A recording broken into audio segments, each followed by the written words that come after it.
আজকের এই ভিডিওটা অতি গুরুত্বপূর্ণ। দেখা মাত্র প্রত্যেকটা বাংলাদেশী নাগরিক এটা ভিডিওটা শেয়ার করে দিবেন, কারণ আমি যে তথ্যগুলো দিচ্ছি। নমস্কার, আমি তরুণ ঘোষ।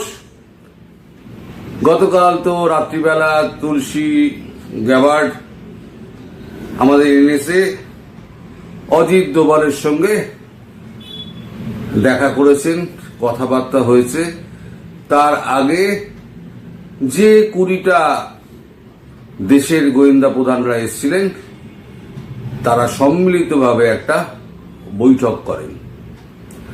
এই যে বৈঠকগুলো হয়েছে পুরোটাই ক্লোজ ডোর মিটিং এ হয়েছে।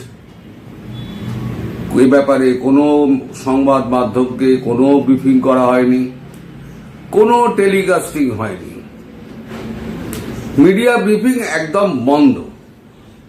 চূড়ান্ত গোপনীয়তার মধ্যে এই সমস্ত হয়েছে। তো আমি কতগুলো খবর আমি বার করেছি। এটা গেল নাম্বার 1। নাম্বার 2, তুলসী গ্যাবার্ড খুব সম্ভবত আজ অথবা কাল প্রধানমন্ত্রী শেখ হাসিনার সঙ্গে নিজে দেখা করবেন, এই খবরটা পাওয়া গেছে। এটা বলবো দ্বিতীয় পার্টে।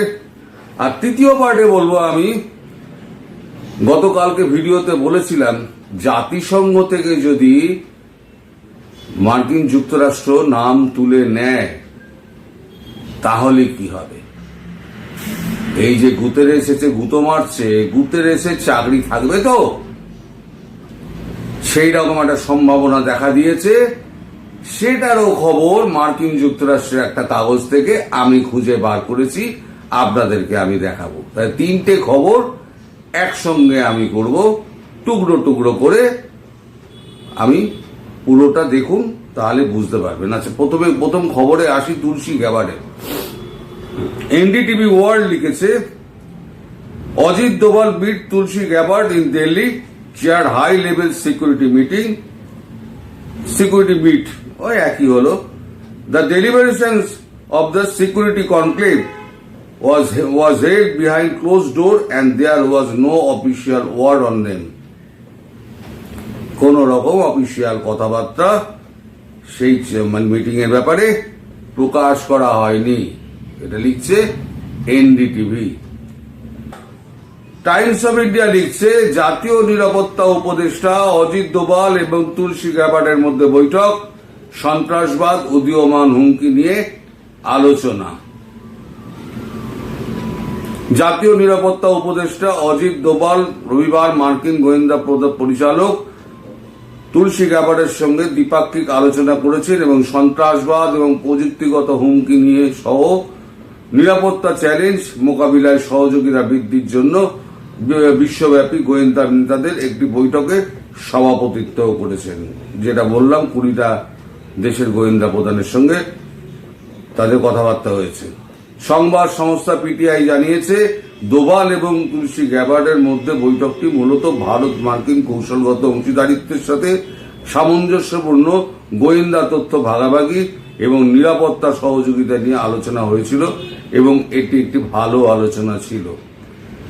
গ্যাবার্ড গোয়েন্দা সম্মেলনের দিন দিল্লিতে তার 2.5 দিনের সফর শুরু করেছিলেন, যা জানুয়ারিতে শুরু হওয়া মার্কিন যুক্তরাষ্ট্রের দ্বিতীয় মেয়াদে ডোনাল্ড ট্রাম্প প্রশাসনের প্রথম উচ্চপদস্থ পর্যায়ে ভারত সফর হল। অংশগ্রহণকারীরা সন্ত্রাসবাদ, উদীয়মান প্রযুক্তির হুমকি এবং গোয়েন্দা তথ্য বিনিময় এবং সহযোগিতামূলক প্রচেষ্টার মনোনিবেশ করেছিলেন। অতিরিক্ত বিষয়গুলির মধ্যে ছিল ইন্দো প্যাসিফিক নিরাপত্তা, সন্ত্রাসবাদের অর্থায়ন বিরোধী, অর্থ পাচার প্রতিরোধ, প্রত্যর্পণ অভিবাসন সংক্রান্ত বিষয়গুলি। ভারতীয় কর্মকর্তারা বিদেশ থেকে ভারত বিরোধী কার্যকলাপ সম্পর্কে উদ্বেগ প্রকাশ করেছিলেন, যার মধ্যে খালিস্তানপন্থী উপাদানগুলিও অন্তর্ভুক্ত ছিল।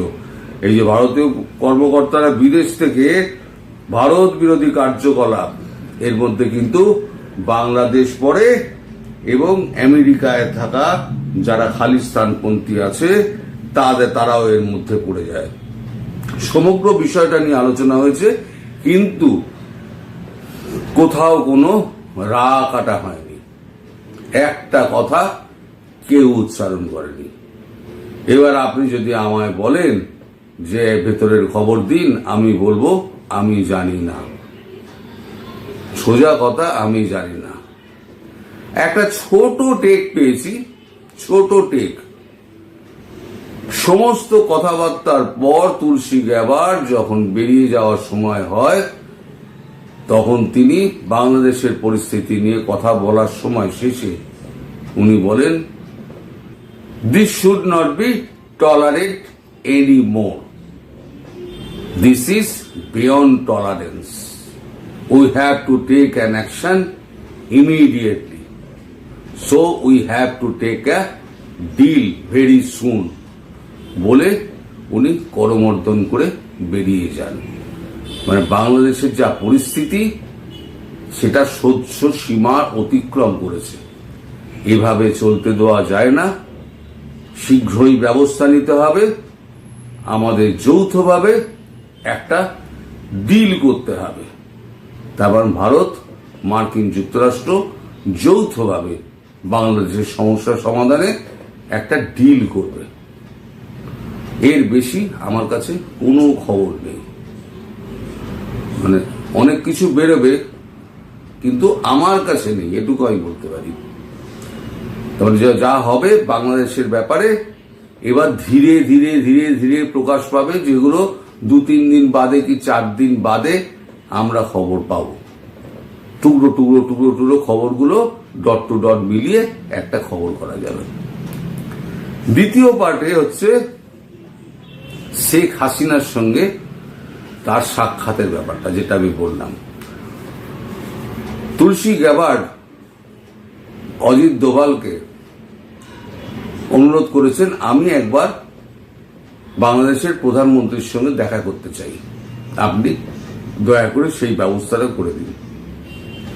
তো অজিত দোভাল তো করবেন না, করবেন রয়ের আধিকারিকরা এবং সেনা কর্তারা।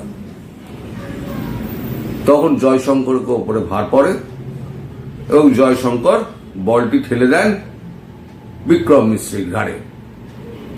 বিক্রম মিশ্রি তখন আমাদের সেনাপ্রধান, বায়ুসেনা প্রধান এবং রয়ের চিফকে ফোন করে একটা সময়ের ঠিক করেন, যে সময়টা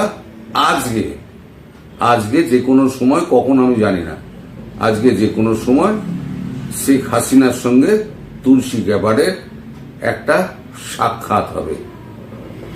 সেখান থেকেও তুলসী গ্যাবার্ড নিশ্চয়ই প্রধানমন্ত্রী শেখ হাসিনার মনোভাব জানার চেষ্টা করবেন এবং নিজের মনোভাব প্রকাশও করবেন। কিছু তথ্য বিনিময় হয়তো হতে পারে শেখ হাসিনার সঙ্গে, এবং সেটা হবে পুরো গোপনীয়তার মাধ্যমে।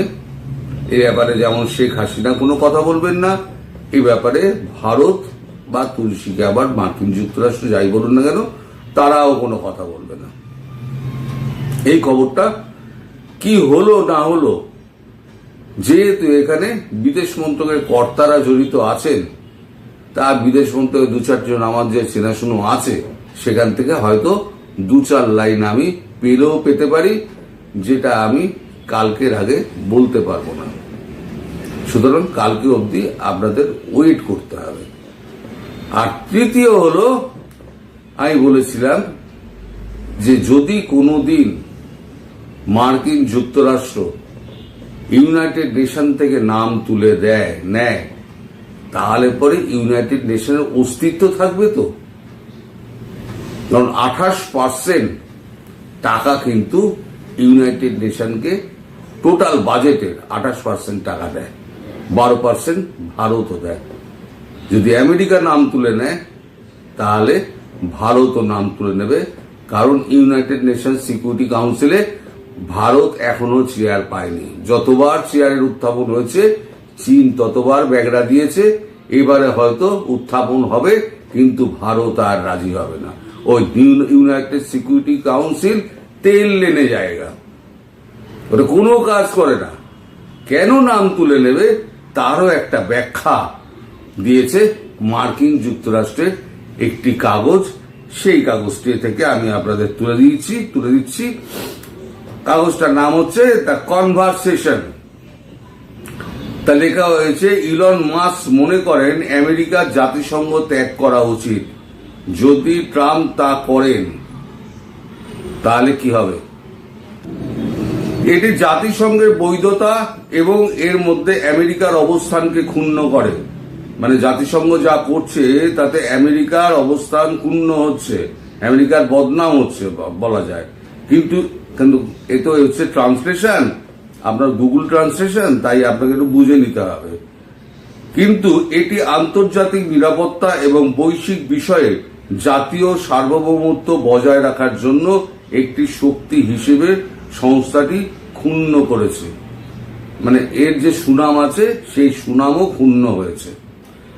গুয়ান্তামো বে এবং আবু গারিবের মতো সুযোগ সুবিধাগুলিতে মার্কিন যুক্তরাষ্ট্র কর্তৃক পরলোকগমন, নির্যাতন এবং আটকের মাধ্যমে মানবাধিকার লঙ্ঘনের ফলে উদার আন্তর্জাতিক মূল্যবোধের রক্ষক হিসেবে জাতিসংঘের বিশ্বাসযোগ্যতা অত্যন্ত দুর্বল হয়ে পড়েছে।